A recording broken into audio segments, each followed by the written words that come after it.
GoLoud presents the Talking Bollox podcast. What you waiting for? Put your back in it. Just a little more. Throw your weight in it now. Tell your body okay. Walk it hard and long. When you finish that, The hip knocker. go down. Big shout out to Manscaped for supporting the podcast and for sending us the kit to keep ourselves sharp. If you want to pick up the Manscaped trimmers or the Boxers 2.0, then you can try them out using the promo code GoLoud20 to get 20% off. And you can get Manscaped products in Tesco as well. Have you been using the kit the lads at Manscaped sent us? Keeping yourself as fresh down there as you keep the rest? Of course we have. You can't be letting things down there get out of hand. You're always going on about getting laced up. You been doing any lacing up down there? What do you think, bro? Fresh. And it's not just the trimmers either, is it? Now, there's loads of stuff you can get, including some very comfortable boxers. The Boxers 2.0, they call them. You using them, bro? Changed me life, bro. If you want to make someone in your life as happy as Terence, get yourself over to manscaped.com to pick up some bargains. Turn your package into the full package with Manscaped, and don't forget to use the promo code GoLoud20 to get 20% off. Failure doesn't define you. Do you know what I mean? Do you know what I was saying? Failure isn't getting knocked down, it's staying down. My dad always said you have to learn how to lose before you learn how to win. Exactly. That's something he's told me for years, but while I was always, stressed out about the littlest things. And it's something now, when I'm looking back, it's one of the best things that he ever told me. Exactly, so you could have stayed down, but you didn't, you got back 100%. up. Because if I worried about people telling me, like you said there, when you fall back down, people are afraid of what people are going to say when you fail, or they might think you make a show of yourself, this and that, but they don't talk about the losses when you're winning. Do you know what I mean? It's like a gambler, they don't talk about the losses. Do you know what I mean? They talk about when they're winning. The money's the same when you're successful or when you're trying to be successful. If you like, the amount of times that I've failed and the amount of times Biz has failed, the amount of songs we've put up that have been flops, yeah, to get me a solo artist, you know what I mean? But people don't know about them tunes, you get me? They know about the songs that are successful. Only that. No, I didn't mention that though, you know what I mean? Not yet. We're doing all right so far, you know what I mean? It only took us playing 10 years though, you know what I mean? But that's it though. It's overnight. Yeah, That's the thing. That's it. 10 years of trying and failing. Each, man, you know for what I mean? 1 year of people thinking it's an overnight success. Like And it's not. anything, boys. It's like fighting, yeah? You see a fight and one of the fighters knocks the other one out in the first round. People go, all that for that, Jesus. That was easy. Yeah? Like, you haven't seen the years of hard work we're in, or even that camp, say at the football Even a couple of weeks camp, before, yeah. intense training to get to that point. Yeah. People go, you went in, knocked them out in a minute. Yeah. They're like, you know what I mean? So people don't see the work you have been putting in for fucking years before. Like, And that's you know what it, I mean? yeah. I think from a lot of people who didn't know who he was probably a solo artist over the last, say, 10 years, you just come out of nowhere. Yeah, Well, of you course. didn't, though. No. You didn't, you know what I mean? So Yous people have been thought we around were a long English. time. People thought we were English from Dublin, saying, "Jeez, I thought you were English." Yeah. You heard about the zone, and it was successful.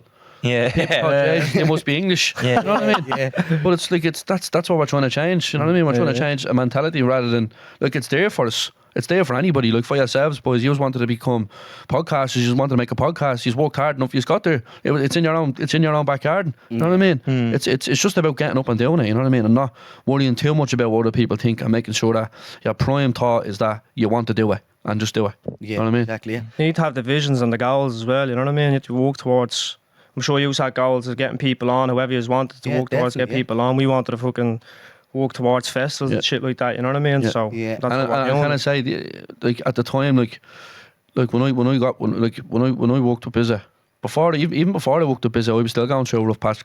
Before COVID, I was at my worst, and I have to say, COVID was a time where I found myself again.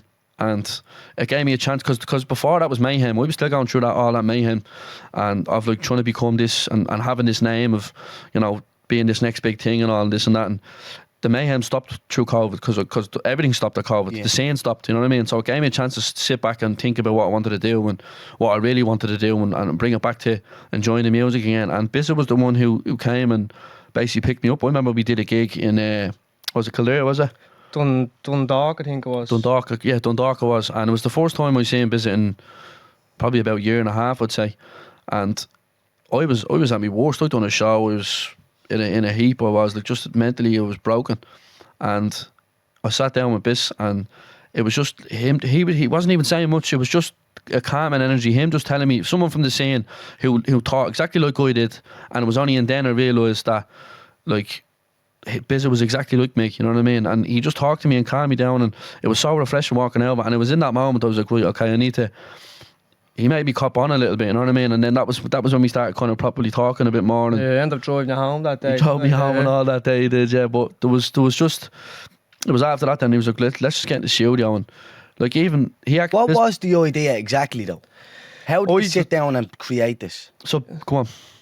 I'm talking for I think it was just to get in the studio together, obviously, and me and Robbie obviously always wanted to get in the studio together, but I think it was just when the studio was built, we just said, right, come on, and he was over every day nearly, you know what I mean? And then what we are doing in the studio, we're just thinking to each other, like, we can't stop this, you know what I mean? We have to keep going with this. Yeah. It's something special, you know what I mean? So, and this is where we are now, you know Could that you way? feel it at the time? Bro, Still feel to every this time. day, this Yeah. whole year, yeah, no joke, this whole year has just felt different. It's just like for us, what we've dreamt of in the past 10 years or 8 years as producers, it's all happening to us now and more. You know what I mean? And it's mad because the moment we got into the studio that first time, we knew it was going to happen. We just knew it was going. We didn't even make the songs at this point. We just, when we were walking, the way we were walking, the way we were flowing, the feeling we had. And that's the feeling that we were looking for. Like, yes, we want to be successful, we want to be famous to an extent, but for what we do, you know what I mean? Like, we want to be, we want to be financially stable for the rest of our lives and look after our family, all that. But the feeling that we got when we got in the studio that time when we made music, that's what we're seeking, and we get that every time we go into the studio. It's like something bigger is literally supporting us now, and it's just something that we know we can't stop from. We can't stop it now. You know what I mean? Because of how magical it feels and how magical it sounds, and we want to bring that to everybody else. You know what I mean? So you have the right motivation. You're in it for the love of it. That's it. Love it, yeah. I mean, that's it, for the love of it, for the music, like he said at the start, he wants to make music. He wants to make music his way. You know what I mean? And that's what we're doing. Like we all grew up around the 90s era, the 90s sound. Dublin City loves the 90s. You know what I mean? They love all that stuff. But there was nobody really making that in Dublin.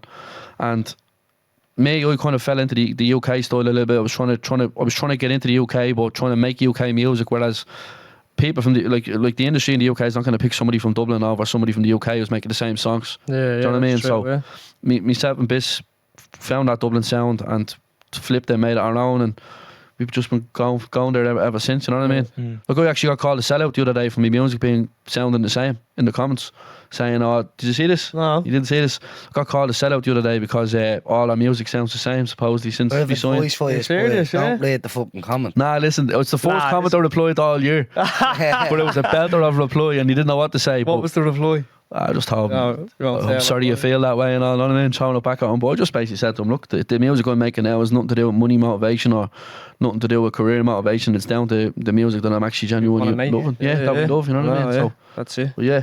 But Belter's only started with Bizza. Bizza started the brand in the Grand Social. In the Grand Social, yeah, it was like an events night, but I obviously had no idea of like getting another producer on board and obviously belting out the tunes, you know what I mean? And he was just the perfect fit, you know that way. I asked him, one day he came out to shoot, I asked him, I said, what's the story? Do you want to bleed and make this thing like official, yeah? And he says, I don't know. Said no, yeah. Turn it down, yeah. Like that when you go on a few dates and they say, do you want to make this official? You're like, oh, no, I want to jump in here. Yeah, it was like Here we go, yeah, you know what I mean? Yeah, then blocker. I was leaving like that in the height. I was like, fuck now, that's him now, gone now. Comes back the next day, end up making a couple of belters again. we were just in the flow So thing. Belter's Only, the name was already a thing. It was an event night, yeah. Right. The Grand Social, yeah. And then you were like, fuck this.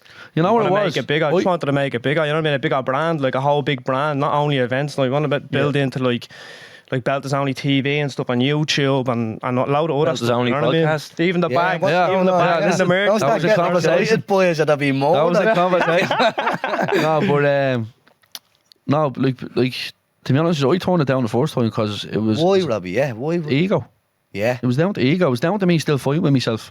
You know what I mean? Like I said, I was still kind of coming off. Bizza was the kind of turning point for me. When Bizza asked me to get in and work with him, like, it was the turning point for me to kind of put that old version of me aside. You know what I mean? That was people filling me years where you're going to be a superstar, you're going to be this, you're going to be that. You know what I mean? And like, it was at the first, it was a natural instinct for me to say no. But what I did say was, I said, look, I'm not committing to that now. Because I didn't know what I wanted. I didn't know whether I wanted. Do you know what I mean? But I said, I'll keep going to the studio with you. The next session in the studio, I trusted myself. I trusted how I felt. We were banging out the tunes, and I just turned around and said, "Fuck it, I'll join. Fuck it, let's do it." Know what I mean? And that was it. I didn't look back since, and it was because of that feeling I felt when me and him were together. Subscribe to this podcast for free on the GoLoud app. What you waiting for? Put your back in it. Just a little more. Throw your weight in it now. Tell your body you take.